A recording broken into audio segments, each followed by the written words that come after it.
ম্যাচের আগেই ফলাফল ফাঁস, বাংলাদেশ নাকি জিম্বাবুয়ে। পঞ্চম টি-20 ম্যাচে কোন দল জিতবে? ভবিষ্যৎবাণী করল জ্যোতিষী বিড়াল।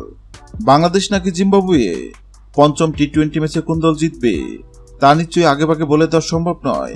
তবে বা সেই কঠিন কাজটি করে দেখাবে অ্যাকিলস নামের একটি বিড়াল।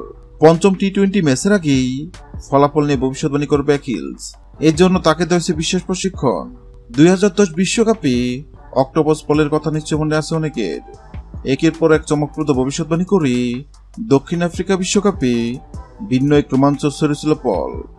স্পেন যে 2010 সালে বিশ্বকাপ জয় করবে তা আগে ভাগে জানিয়ে দিয়েছিল অক্টোপাসটি। শুক্রবার বাংলাদেশ বনাম জিম্বাবুয়ে টি-20 সিরিজে আছে। টি-20 সিরিজে জট তুলতে প্রস্তুত সাদা রঙের বিড়ালটি। ধবধবে সাদা নীল চোখের বিড়ালটির নাম অ্যাকিলস। নিবিড় যত্ন আর ভালোবাসা অ্যাকিলসের বেড়ে ওঠা বিশ্বের অন্যতম সেরা প্রাণী জাদুঘর সেন্ট পিটার্সবার্গের হ্যামিটেজে। শালিক দুটি নিয়ে জন্ম অ্যাকিলসের। সৃষ্টিকর্তা তাকে দেননি শোনার ক্ষমতা, তবে আছে তীব্র অনুমান শক্তি। তা দিয়ে চমক দেখাতে চায় বিড়ালটি। কিন্তু কিভাবে? বাংলাদেশ বনাম জিম্বাবুয়ের ম্যাচ চলাকালীন অ্যাকিলসের সামনে 2 পাত্রের খাবার রাখা হবে। পাত্রের সঙ্গে লাগিয়ে রাখা হবে 2 দেশের পতাকা।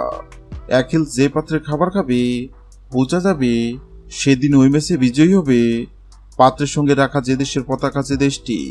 গত 3 মে শুরু হয়েছে বাংলাদেশ বনাম জিম্বাবুয়ের মধ্যকার 5 ম্যাচের টি-20 সিরিজ। টি-20 সিরিজের পঞ্চম টি-20 ম্যাচে কোন দল জিতবে?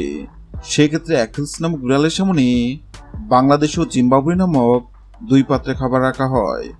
অবাক করার বিষয় হলো, সবাই ভেবে নিয়েছিল বিড়ালটি তো জিম্বাবুয়ে নামক পাত্রে খাবার খাবে, কেননা জিম্বাবুয়ে এক শক্তিশালী দল এবং সবাই ধরে নিছে এবার টি-20 সিরিজ জিতবে জিম্বাবুয়ে।